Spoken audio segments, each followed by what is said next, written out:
Iran today, and he's been helping us out. We've been very nice, actually.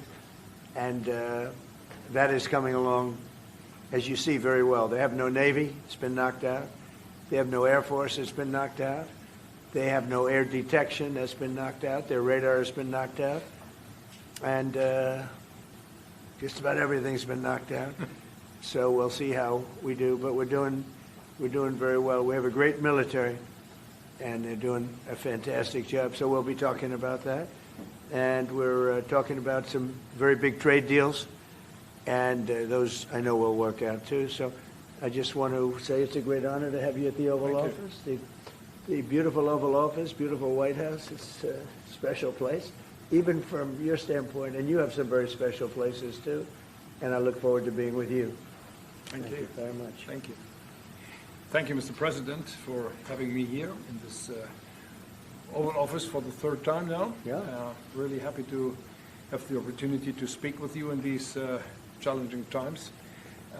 We are on the same page in terms of getting this terrible regime in Tehran away, and we will talk about the day after, what will happen then if they are out.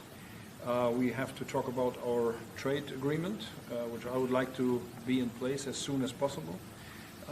And we have to talk about Ukraine. There are too many bad guys in this world, actually, and this is an issue we have to talk about because we all want to see this war coming to an end as soon as possible. But Ukraine has to preserve its territory and their security interests, and, well, we will talk about that. We will. Looking forward to that.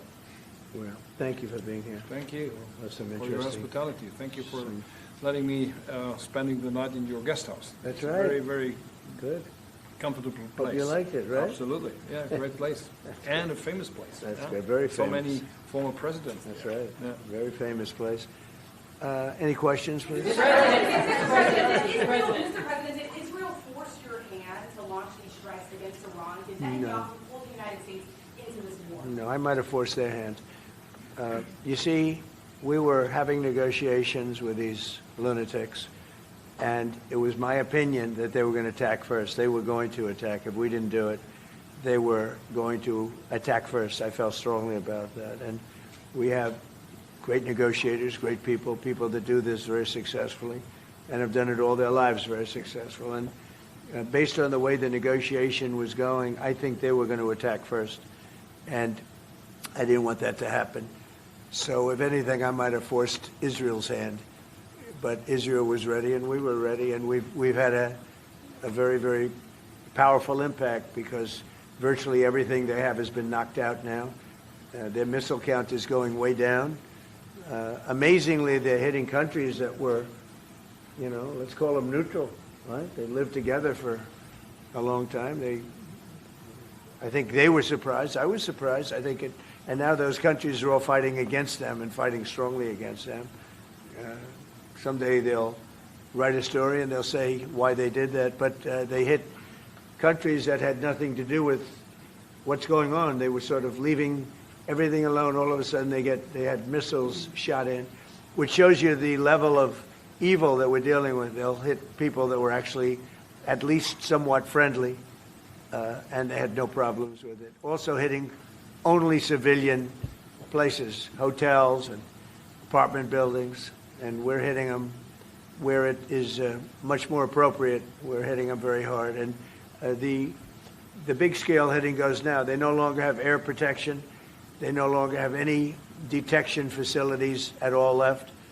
And so they're gonna be in for a lot of hurt. These are bad people. These are people that killed. I guess it's 35,000. It's coming out 35,000 over the last 3 weeks. Protesters, 35,000 violently killed. So these are bad people, and the leader of the pack is gone. And as you know, 49 people were taken out in the first hit, and I guess there was another hit today on the new leadership, and it looks like that was pretty substantial also. So they're getting hit very hard, and we'll see what happens. A lot of people are coming forward. A lot of the people you would least suspect want to quit. They want to have immunity. They're asking for immunity. and probably at some point they'll be dropping, as you would say, laying down their guns. We'll see what happens. In the meantime, we're just continuing to go forward. Our military is the number one in the world by far, and we are. Everything's big in my book. Venezuela was big. This is big. The original hit, Midnight Hammer, was big. Everything you view is big, but it's not considered very big by some standards, by some of our standards. We have a military like no other military that's ever been built. Yeah, please. Mr. President, what's the worst-case scenario that you have planned for in Iran? Well, I don't know if there's a worst case. We have them very much beaten militarily from the military standpoint. They're still lobbing some missiles. At some point, they won't even be able to do that because we're hitting all of their carriers. We're hitting all of their missile stock. You know, they built up all these missiles over the last few years. They had a lot of them. They've shot a lot of them, and we're knocking out a lot. I guess the worst case would be we do this, and then somebody takes over who's as bad as the previous person, right? That could happen. We don't want that to happen. That would probably be the worst. You go through this, and then in 5 years you realize you put somebody in who was no better. So we'd like to see somebody in there that's going to bring it back for the people. And we'll see what happens with the people. You know, they have their chance. And we've said, don't do it yet. If you're going to go out and protest, don't do it yet. It's very dangerous out there. A lot of bombs are being dropped. But I would say that would be about the worst. Do you have someone in mind right now? Because you said all the people you did have in mind have been taken out. What do you think? Well, most of the that's people we had in out mind are dead. So, you know, we had some in mind from that group that is dead. And now we have another group. They may be dead also, based on reports. So I guess you have a third wave coming in. Pretty soon we're not going to know anybody. But we have, I mean, Venezuela was so incredible because we did the attack and we kept government totally intact. And we have Delcy, who's been very good. We have the whole chain of command, and they've been, you know, look, the relationship's been great. We've taken out 100 million barrels of oil already, and a big part of that goes to them, and a big part goes to us. And it's been great.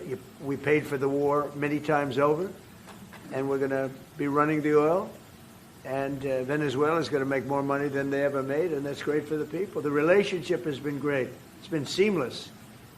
Nobody's actually ever seen anything like it. If you look at Iraq, where very stupidly everybody was fired, the generals were fired, the military was fired, the police were fired, the fire departments were fired, and all of the government workers were fired. So after, you know, people would call, they had no idea. And by the way, ISIS was formed. That's where ISIS came from, all of the fired people. We don't believe in that. So we'll see what happens, but first we have to finish off the military. What do you think? Crown Prince Reza Pahlavi, is he an option at all in your mind? I guess he is. Some people like him, and we haven't been thinking about too much about that. It would seem to me that somebody from within maybe would be more appropriate. I've said that. He looks like a very nice person, but it would seem to me that somebody that's there, that's currently popular, if there's such a person. But we have people like that. We have people that were more moderate. You know, these were radical lunatics, and you know what they get? They get nothing. All they do is kill people. Mr. President, what exactly was the imminent? You've asked, not your turn. Not your turn, please.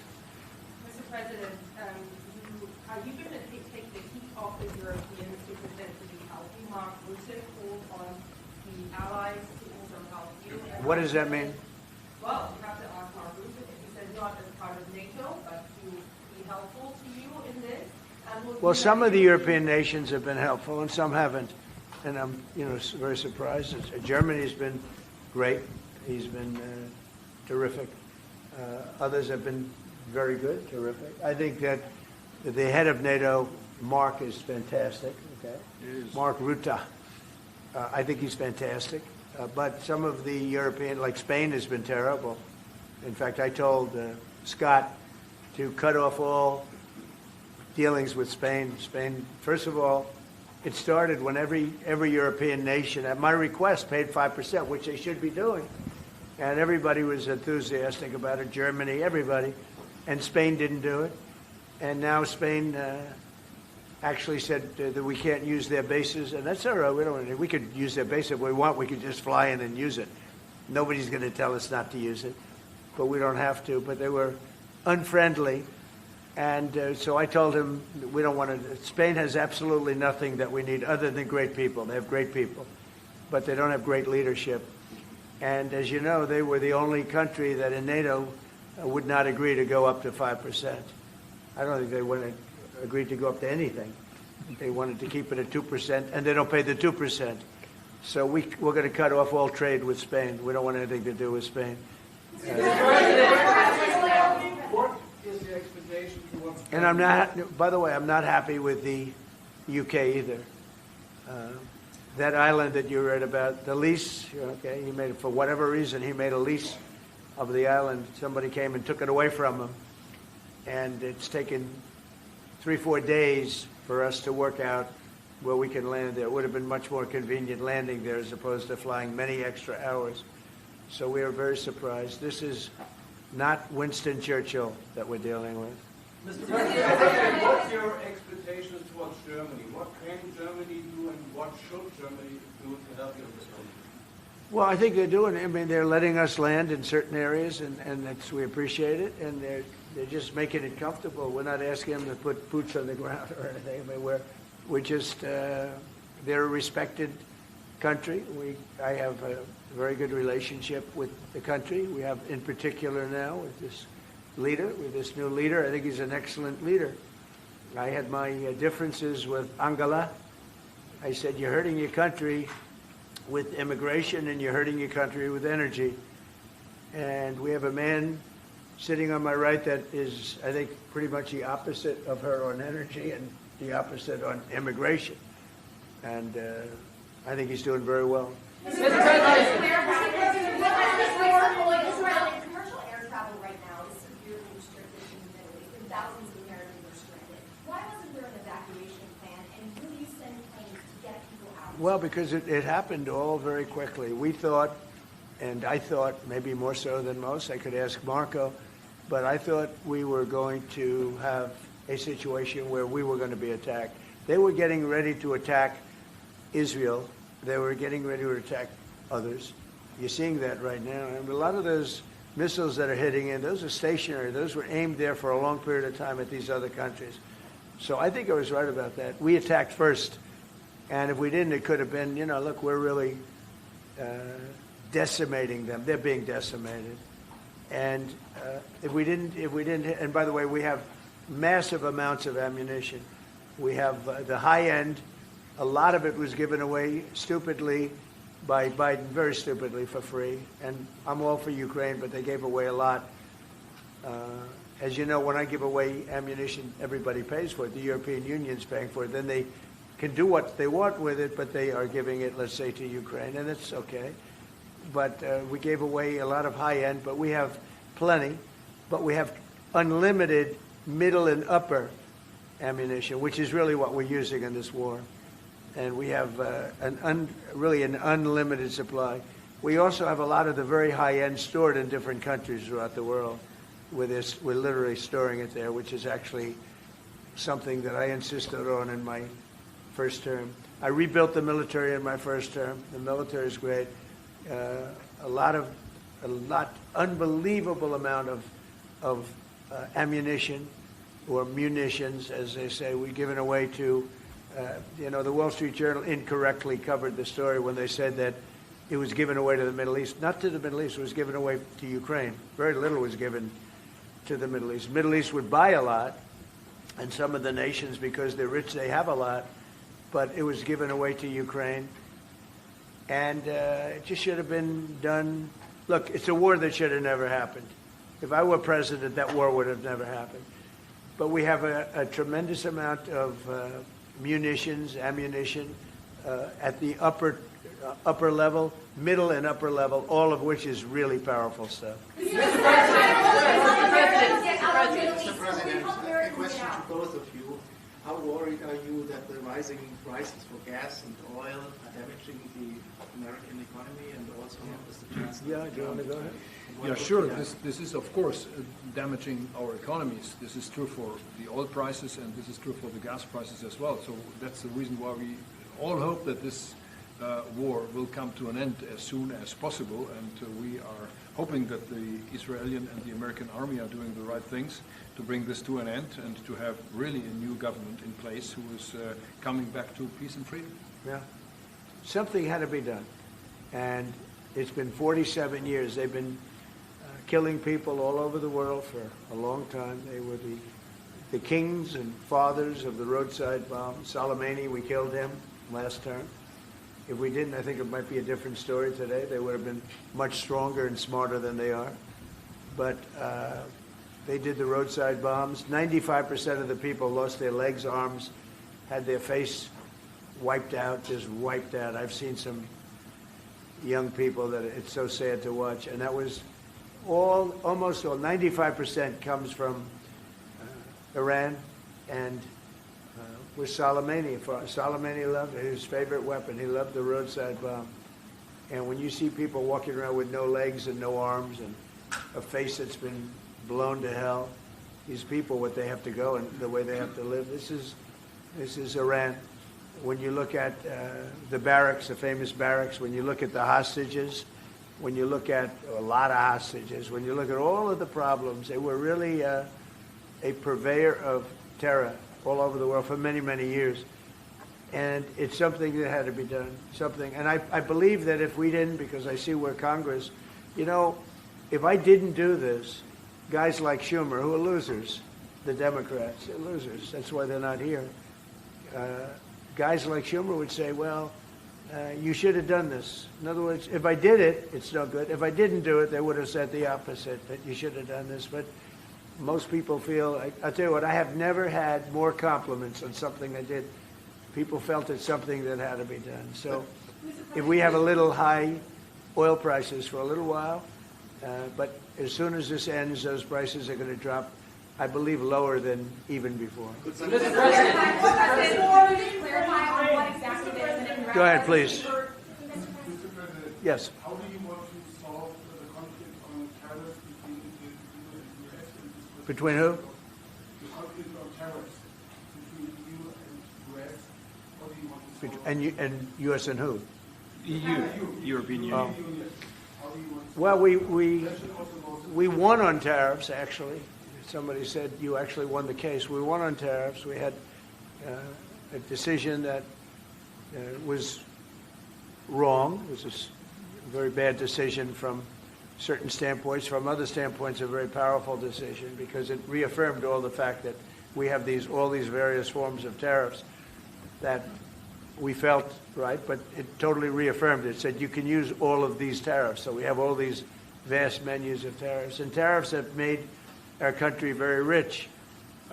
We have to charge tariffs to nations who play with their money. You know, they move their money up and down like a yo-yo. We have to take care of nations that have been good to us and fair to us, and we're going to take care of them. Other nations, they haven't, and we haven't let them take advantage of us. But the whole thing with tariffs is we had a decision that, like as an example, we have a license situation, and the license is something that allows us to immediately stop all business with, nobody even knew we had this power, but we do now because of the decision. We have the right to stop all business having to do with a certain country. If a certain country is not treating us well, the president, without going to Congress, has the right to stop. Sort of interesting. I have the right to stop, but under that one law, I didn't have the right to charge them. So I have the right to license them, but I don't have the right to charge, which is frankly ridiculous. But the right was given to us by the Supreme Court. And we have the right, as an example, we talked about Spain. I could tomorrow stop, or today, even better, stop everything having to do with Spain. All business having to do with Spain. I have the right to stop it.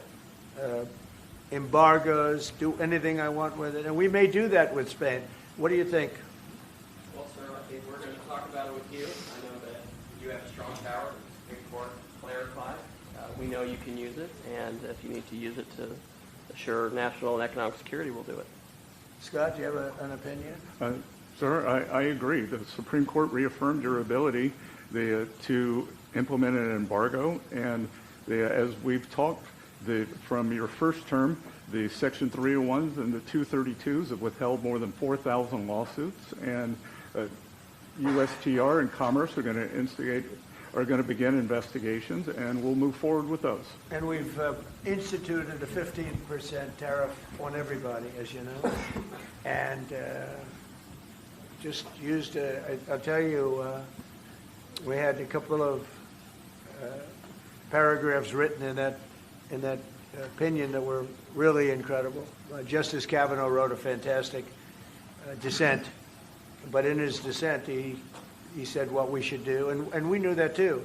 We just wanted to simplify it, and for some reason, I think, very, very foolishly, the courts decided no, but they said you can do it many other ways, and that's what we're doing. And what we've done is we've gone to a very simple, straight 15% tariff. We've taken in hundreds of billions of dollars in our country because of tariffs.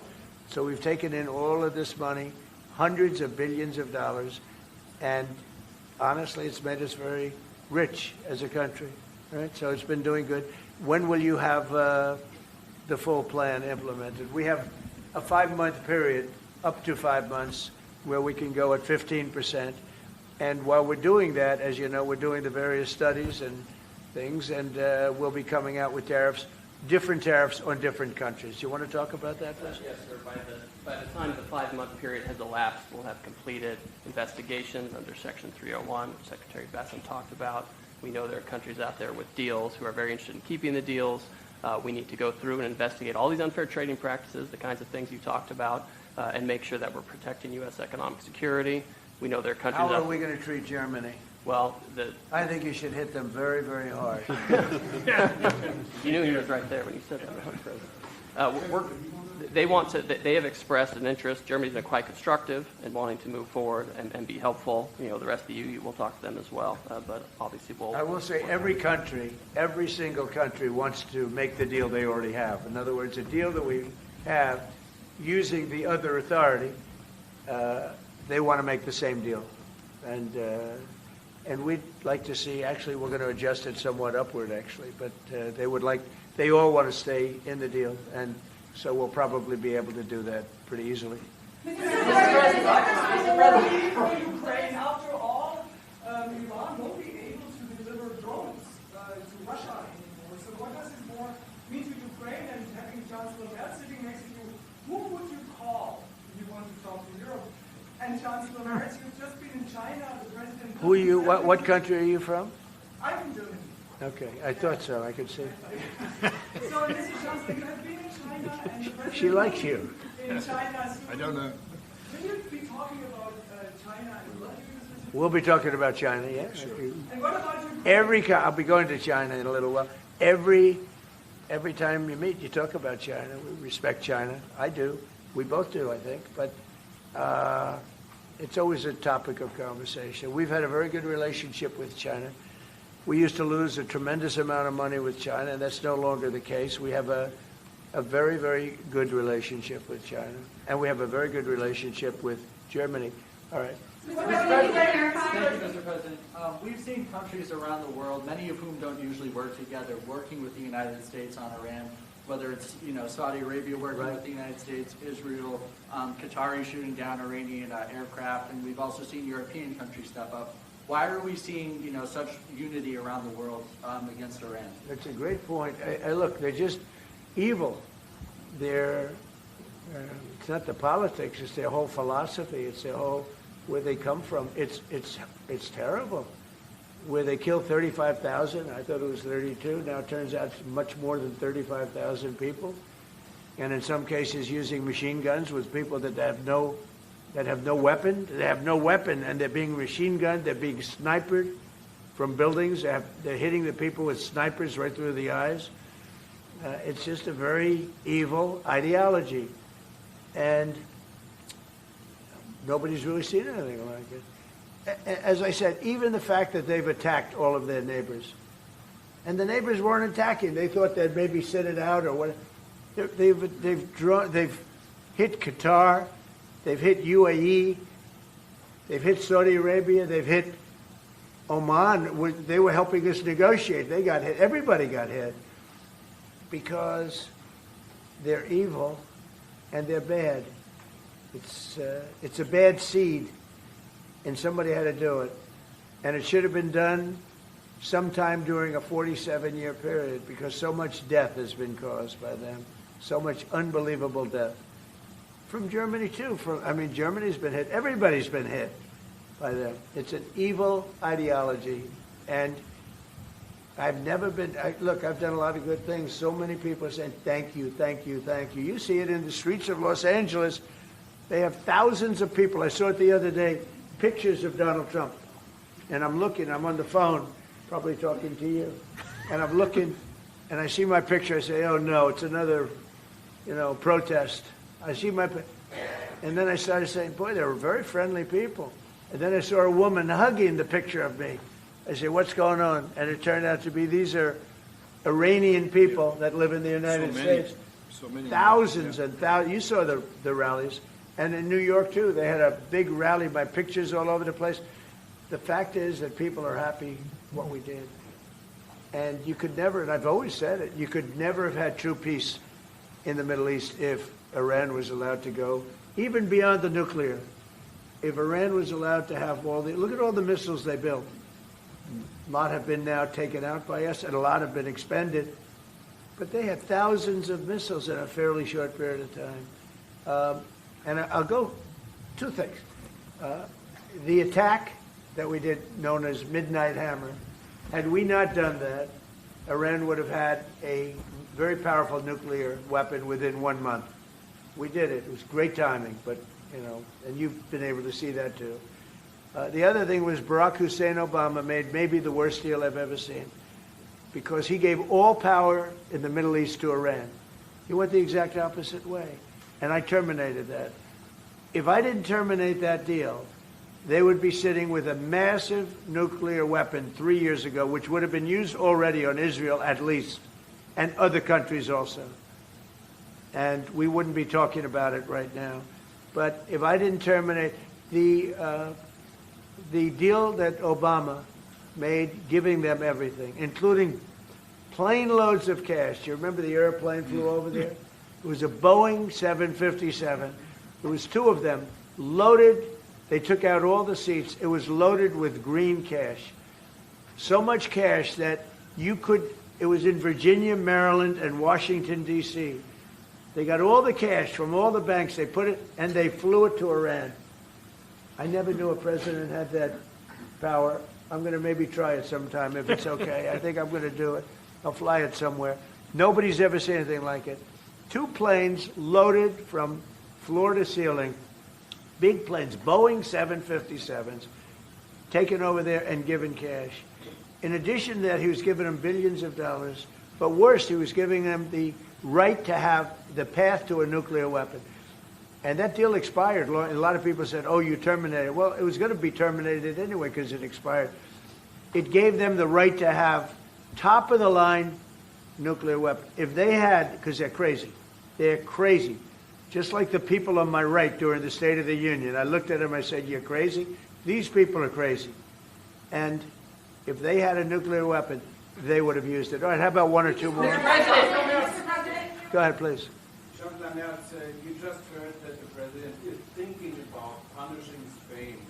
What are your thoughts spontaneously on this, and what can you do Well, the answer on that is quite simple. We are trying to convince Spain to catch up with the 3% or 3.5%, which we agreed on in NATO. And as the president said, it's correct. Spain is the only one who is not willing to accept that.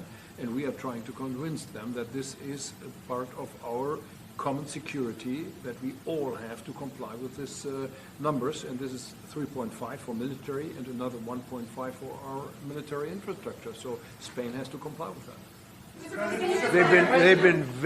Spain has been very very uncooperative. And so has UK.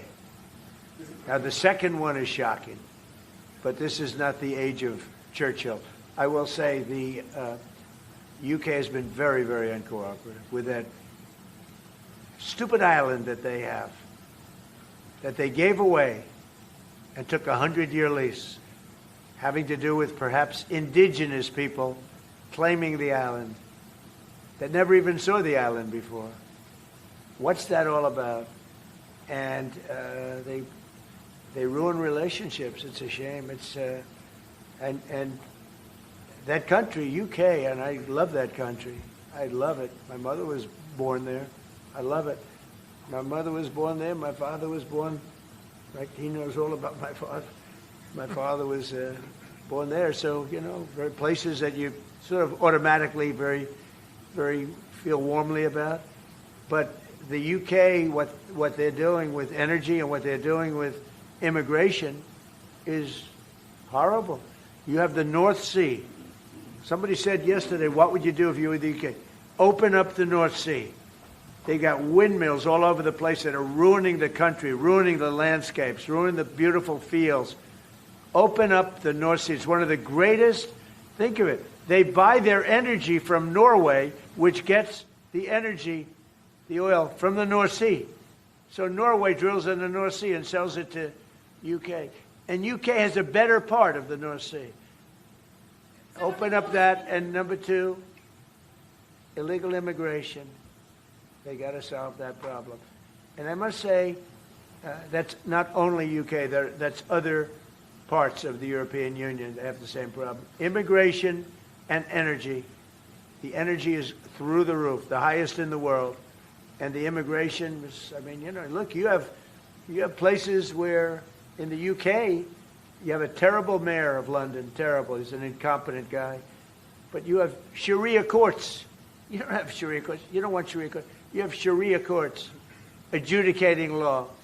So it's very simple. Immigration, very importantly, immigration and energy. And you bring it back. Otherwise, you're not going to bring it back. Okay. One more. Go ahead. I have a question for the Chancellor. Yes, please. To the Chancellor, Chancellor Merz. Yeah. You've called for unity and joint force in this moment against Iran. What does that look like to you? And then, Mr. President, where is getting a deal with Russia and Ukraine on your priority list right now? Okay, we go ahead. So we, as I said in Germany the last 2 days, we are supporting the United States and Israel to get rid of this terrible terrorist regime.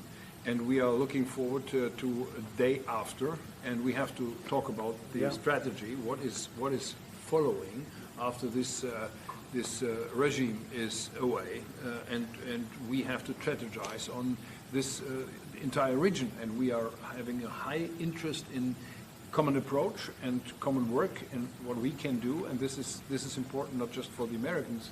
This is extremely important for Europe and extremely important for Israel and their security. So we are really looking forward to find ways how to deal about the day after. And as far as Russia, Ukraine, where is it on my priority list? Very high. We thought that, I thought it was going to be one of the easier ones. I've settled 8 wars, and actually maybe one more than that. But minimum 8 wars, big ones, potential India, Pakistan, big wars, very important, big ones. I thought this was going to be much easier than it is. There's tremendous hatred between President Putin and President Zelensky, tremendous hatred. I've seen a lot of hatred in my life, but I think this is about top scale. I believe it's going to happen. Sometimes I blame one, sometimes I blame the other. I think it's going to happen, but it's high on my list. Not in that it affects the United States so much, because it's very far away, but last week and for the last 4 weeks actually, 32,000 soldiers died. 32,000. And it's been averaging 25 to 30,000 soldiers a month have been dying in that stupid war. And I'd love to see it ended. It's the worst that there has been since World War II. If you can't get a deal, what will that mean for you? All you can do is do your best. You know, it takes 2 to tango. and they have to get along. They have to be able to talk to each other. They hate each other a lot. That has an impact, you know. It really has an impact. It's bad for both.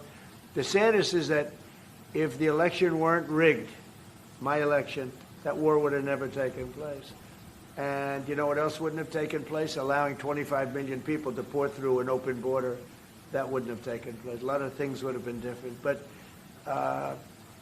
we're doing very well, and I think a big factor in this world and future factor is what we're doing right now with Iran. If we don't stop them, or if we didn't stop them, or if we didn't start, they've been decimated. But if we didn't do what we're doing right now, you would have had a nuclear war, and they would have taken out many countries, because you know what? They're sick people. They're mentally ill, sick people. They're angry. They're crazy. They're sick. Thank you very much. Thank you very much, everyone. Thank you, Press. Thank you, Press. Thank you. Thank you, guys. Keep moving. Thank you. We got it. Thank you. This way. Thank you, guys. Thank you, Press. Thank you. Thanks, guys. Thank you, guys. Keep moving.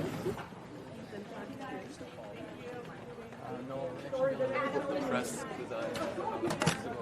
Oh, you did? Yeah.